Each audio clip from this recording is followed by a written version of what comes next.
신바람 사연 아파트. 오늘의 사연 시작하겠습니다. 얼마 전에 황당한 일을 겪어서 이렇게 이야기하러 왔어요. 지금도 생각하면 심장이 벌렁거리고 어이가 없어서 욕이 절로 나옵니다. 이제 갈라서서 남보다 못한 인간, 남의 편이라서 남편이라고 한다더니 그 말이 딱이네요. 남편과 저는 같은 중학교를 졸업한 선후배 사이입니다. 이후로는 오랜 시간을 오빠 동생으로 지냈고, 그러다 20대 후반이 되어서야 사귀는 사이가 되었지요. 다른 연인들처럼 투닥거리는 시간도 있었고, 다신 보지 말자며 헤어짐을 고한 순간도 있었습니다만, 결국 2년의 연애 끝에 부부의 연을 맺게 되었네요. 길다면 긴 시간 동안 남편과 알고 지냈고, 종종 만나기도 했었지만, 결혼 이야기가 본격적으로 오가기 전까진 단 한 번도 시댁 식구들을 만난 적은 없었습니다. 사실 한동안은 사귀면서도 비밀로 했었는걸요. 워낙 알고 지내는 사람들 중에 겹치는 사람들이 많아서 헤어지기라도 하면 어쩌나 걱정이 컸기 때문이에요. 솔직히 사람 일이라는 게 어떻게 될지 한치 앞을 모르잖아요. 결혼할 나이까지 된 마당에 솔직히 사람들 입에 오르내리고 싶지도 않았고요. 하지만 사귄 지 1년쯤 지나면서는 주변 사람들이 눈치를 챘고 그러다 본격적으로 결혼 이야기가 나오면서 시댁 식구들과도 만날 수밖에 없었네요. 처음에 시댁에 인사를 갔던 날입니다. 같이 점심이나 먹으며 친해지자는 어머님의 말씀을 남편을 통해 들었던지라 식사 후 디저트로 먹을 과일과 아버님이 좋아하신다는 중저가 양주 한 병을 사들고 찾아갔어요. 그런데 점심 초대를 받아 간 것인데 막상 도착한 시댁에는 아무것도 준비가 되어 있지 않더라고요. 어머님께선 남편에게 제 이야기를 많이 들으셨다며 특히 남편이 제가 집안일을 잘한다고 했답니다. 음식도 잘한다고요. 어이가 없었어요. 사귀는 동안 남편이 하도 졸라서 저희 집에 두어 번 놀러 오는 걸 허락해 준 적이 있었거든요. 그때 제 집을 보고는 정리가 정말 잘 되어 있다며 감탄을 하고 밥 좀 달라고 해서 있던 거랑 차려준 적이 있긴 하지만 그걸 뭐 한다고 어머님께 이야기를 한 건지 도통 이해가 되질 않았지요. 곧이어 어머님께선 저더러 같이 식사 준비를 하자고 하셨습니다. 생각지도 못한 상황에 당황한 제가 남편을 바라봤고 남편은 그런 저에게 한다는 소리가 얼른 가서 어머님을 거들어 드리랍니다.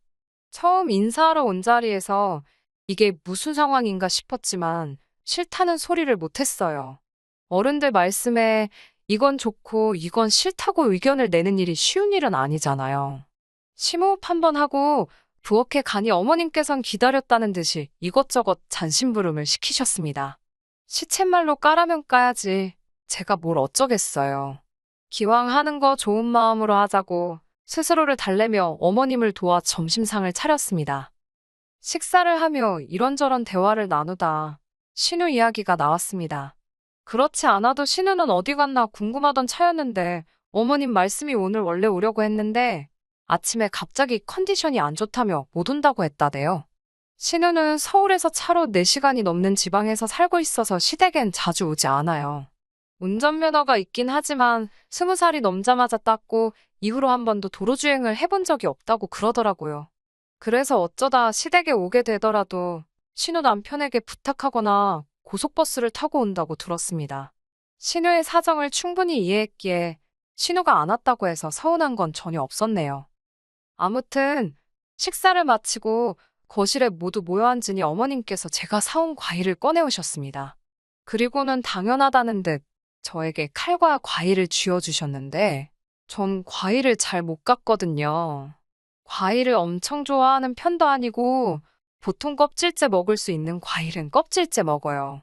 쑥스러운 이야기지만 키위 같은 경우에도 저는 껍질을 까는 게 아니라 반딱 잘라서 수저로 퍼먹는 식이라 잠깐의 고민 끝에 못하는 건 못한다고 하는 편이 좋겠다 싶어서 솔직히 말했어요.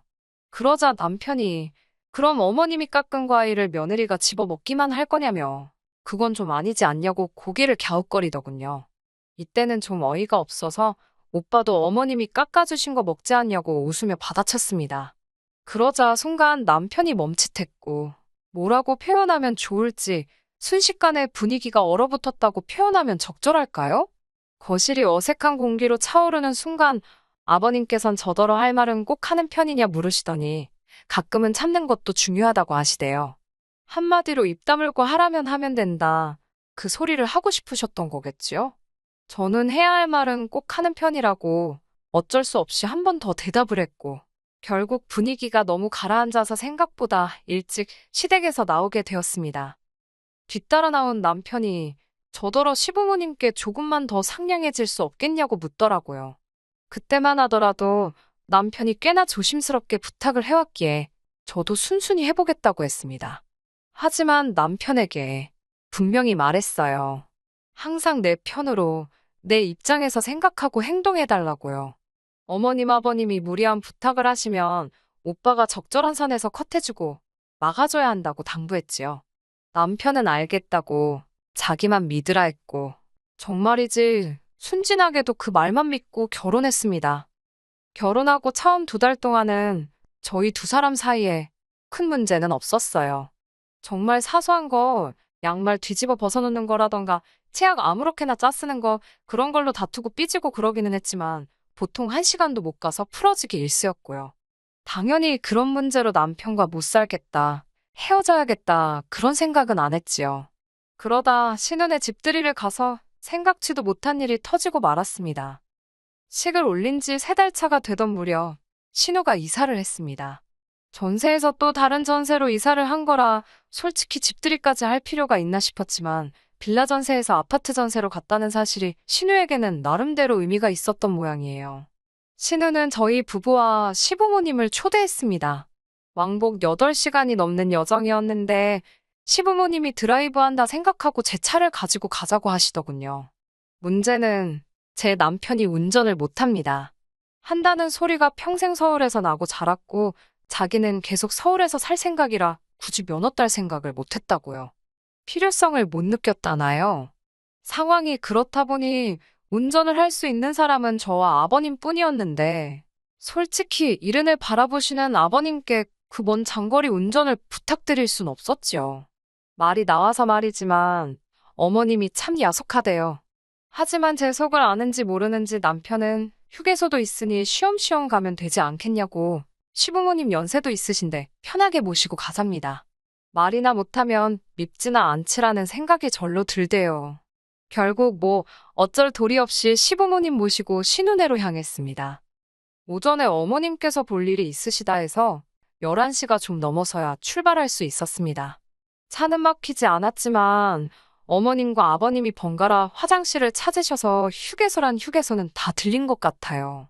덕분에 신혼에 도착하니 오후 5시가 다 되었더라고요.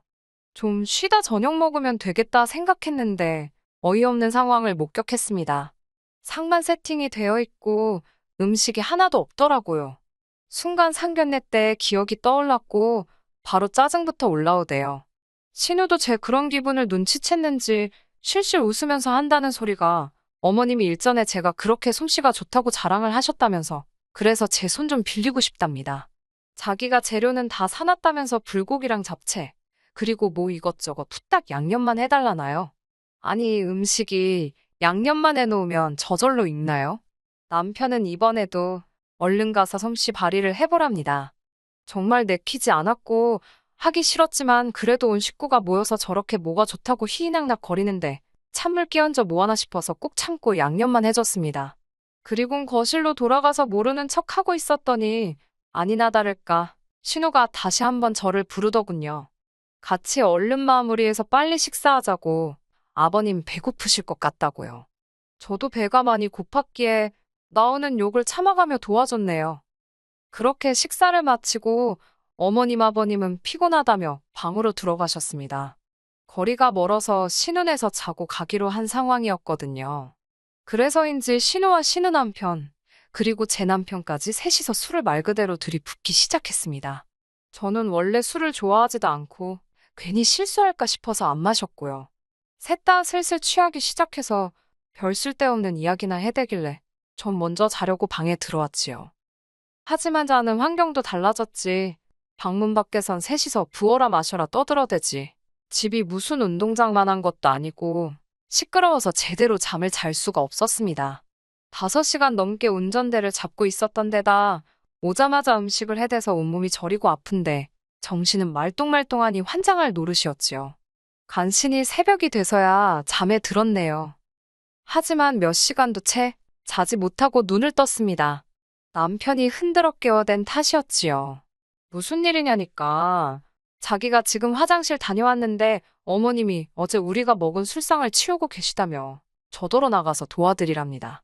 자다가 정신이 확 들어서 왜 우리가 먹은 술상이냐고 난 술 한 잔도 안 마셨다고 당신이 가서 도와드리라 했어요. 그러자 남편이 장난하지 말고 빨리 가서 도와드리랍니다. 신혼에 와서 자기가 어떻게 설거지를 하냐고 자기 체면이 있지 않냐면서요. 저도 짜증이 나서 내가 지금 신혼에 부엌일 하러 왔냐고 한마디 쏴붙이곤 돌아 누워버렸습니다. 그랬더니 남편이 뒤에서 어지간히 꿍시렁 거리더라고요. 그러던지 말던지 무시하고 있었지만 왜 그럴수록 안 듣고 싶은데 더 잘 들리는 경우가 있잖아요. 그때가 딱 그랬어요. 어머님이 설거지를 하시는지 물소리도 콸콸 들리고 남편이 바깥 동태를 살피는지 방문이 열렸다 닫히고 솔직히 그냥 도와드릴까? 그런 생각을 안 한 건 아니었어요. 하지만 그 오랜 시간을 운전하고 왔는데 남편이고 시부모님이고 누구 하나 저한테 고생했다 말해준 사람이 없었거든요. 오히려 운전이 거칠어서 속이 울렁거렸다는 소리나 들었지요. 그런 생각을 하니까 이불 밖으로 한 발자국도 나가기 싫더라고요. 그런데 남편이 다시 저를 흔들어 깨웠습니다. 제가 진짜 그만하라니까 지금 어머님이 아무래도 아버님 아침 식사를 차리시는 것 같다며 이제 빨리 나가서 국이라도 끓여드리라고 성화였지요. 너무너무 화가 나서 집주인도 자는 마당에 내가 왜 남의 집 부엌 살림을 뒤지냐고 싫다고 했어요. 그러자 남편은 신우는 그런 거 신경 안 쓸 거라면서 빨리 가서 어머님을 도와드리랍니다. 이때는 저도 조금 커진 목소리로 싫다는데 왜 이러냐며 화를 냈고 남편은 남편대로 며느리가 어머님 돕는 게 당연한 거 아니냐며 진짜 저더러 너무 한다대요. 어머님 혼자 고생하시는데 누워있는 며느리가 세상 천지에 어디 있냐고요. 아니 신우도 누워있고 신우 남편도 누워있고 지금 당신도 이러고 있는데 왜 나만 달달 볶냐고 그만하라고. 그때 방문이 열렸습니다. 아버님이셨어요. 저랑 남편 둘 다 깬 걸 보셔놓고는 저한테만 해가 중천인데 아직도 그러고 있냐며 나와서 어머님을 도와드리라셨습니다. 남편이 그러니까 나가랄 때 나가지 괜히 왜 싫은 소리를 듣냐며 빈정거리대요. 진짜 가슴팍 중심이 막 뜨거워지는 게 이게 화병의 시작인가 싶더라니까요. 제가 남편더러 같이 나가서 어머님 도와드리고 식사하자니까 자기는 생각이 없답니다. 신혼에 깨면 같이 해장국이나 먹으러 갈 거라고요. 저는 원래 해장국을 좋아하지도 않고 아침부터 남편이랑 부딪힌 탓에 같이 갈 생각은 안 들더군요. 게다가 쓸데없는 입씨름을 해댔으니 입맛은 입맛대로 없었고요. 한편 어머님께선 뭐가 그렇게 못마땅하신지 식사 내내 저를 쳐다도 안 보시고 말 한마디 안 거시대요. 식사를 마치신 어머님께서 일어나시면서 설거지는 저더러 하랍니다. 솔직히 어찌됐건 좀 전에 안 도와드린 게 마음에 걸려서 설거지는 제가 할 참이었어요. 그런데 너무 당연하게 저더러 하라시니까 이게 단순히 서럽고 서운하고 그런 감정이 아니라요. 진짜 아니 내가 이 집 식모도 아니고 왜 나한테 저러시지 그런 생각부터 시작해서 별의별 생각이 들더라니까요. 그렇게 설거지를 마치고 한숨 돌리고 있는데 신혼의 부부가 느리적느리적 방에서 기어 나오더군요. 그런 신혼애를 보곤 남편이 기다렸다는 듯이 해장국 먹으러 가자고 그러대요. 그러자 신우가 소파에 턱하니 걸터 앉아서는 나가기 귀찮답니다. 그러면서 저더러 해장국을 끓여달래요. 어찌나 황당하던지 저는 처음에 제가 잘못 들은 줄 알았네요. 제가 어머님한테 끓여달라 하던지 아니면 배달시키자고 그랬어요. 여기 신우집이고 신우 주방인데 이것저것 만지기 좀 그렇다고요. 기분 나쁘지 않게 하려고 최대한 돌려서 말한 거였지요. 그러자 신우는 괜찮다며 저더러 다 만져도 된다고 좀 해보랍니다. 말귀도 못 알아듣고 눈치도 없어서 이걸 어쩌나 생각하고 있는데 남편이란 작자가 저를 한쪽으로 잡아 끌더니 저더러 왜 이렇게 뻣뻣하게 구냐입니다. 자기 체면 좀 살려달라나요. 제가 남편에게 오빠야 말로 내 자존심 좀 생각해달라고 내가 이 집 식모로 일하러 왔냐고 따졌지요. 그런데 언제 쫓아오셨는지 어머님께서 저희 대화를 들으시고 노발대발 하시는 거예요. 옛날 같으면 며느리들이 머리카락 팔아다 남편 형제들 옷에 입히고 공부시키고 다 했답니다. 지금 저더러 그러라는 것도 아니고 국 좀 끓여주라는 건데 뭘 그렇게 말이 많냐면서 제가 황당해서 아니 지금이 무슨 옛날 고리짝 배골른 시절도 아니고 무슨 말씀을 하시는 거냐고 따졌습니다. 온 가족이 아주 나를 부려먹으려고 작정을 한 사람들 마냥 왜 이렇게 일을 시키지 못해 안달이냐고 소리를 큉 질렀네요. 그러자 이번엔 무슨 선수교체도 아니고 남편이 나서서는 저더러 어머님께 그렇게 달라드는 며느리가 어디 있냐입니다. 저더러 그렇게 안 봤는데 무서운 여자라나요. 저도 질세라 남편에게 그렇게 안 봤는데 한심하기 짝이 없다고 쏘아붙였어요. 그리고 남편이 안 보는 틈에 제 차키랑 핸드백만 챙겨서 신혼의 집에서 나왔습니다. 오로지 집에 가야겠다는 생각밖에 안 들더라고요. 출발한 지 1시간쯤 되어갈 무렵 남편에게서 전화가 걸려왔습니다. 남편 입장에선 어떻게 보면 제가 자기랑 싸운 직후에 사라진 거잖아요. 걱정할 법도 한데 1시간이나 지나서야 연락을 해왔다는 사실 자체가 서운하면서도 어이없고 허탈하고 그렇더라고요. 마음을 달래고 전화를 받으니 대뜸 적당히 하고 들어오랍니다. 제가 들어오는 거 좋아한다고 웃기고 있다고 받아쳤는데 전화기 너머로 내비게이션 소리가 들렸던 모양이에요. 저더러 너 지금 어디냐고. 설마 너. 그래서 제가 먼저 맞다고 나 지금 서울 간다고 쏴붙였습니다. 남편이 한숨을 쉬더니 장난하지 말고 빨리 차 돌리랍니다. 고속도로에서 차를 어떻게 돌리냐고 이 무식한 인간아. 제가 한껏 빈정거리며 대답을 해줬어요. 그제서야 남편도 상황이 심각한 걸 눈치챘는지 진짜 왜 그러냐면서 일단 와서 이야기하잡니다. 하지만 것도 얼마 못 가 회유가 안 통한다는 걸 눈치챘는지 악을 쓰기 시작했어요. 그러고 가면 시부모님께서 절 가만두지 않을 거라는 둥, 저 하나 때문에 지금 얼마나 많은 사람이 고생하게 생겼는지 아냐는 둥. 처음엔 약올은 남편 목소리 듣는 게 꼬스워서 들고 있었지만 들을수록 귀만 아파서 전화 그냥 끊어버렸습니다. 집에 오자마자 제가 한 일은 남편의 짐을 정리한 거예요. 주택 문제로 이런저런 가능성을 열어두고 있다 보니 결혼식 전에 집을 구하지 못했어요.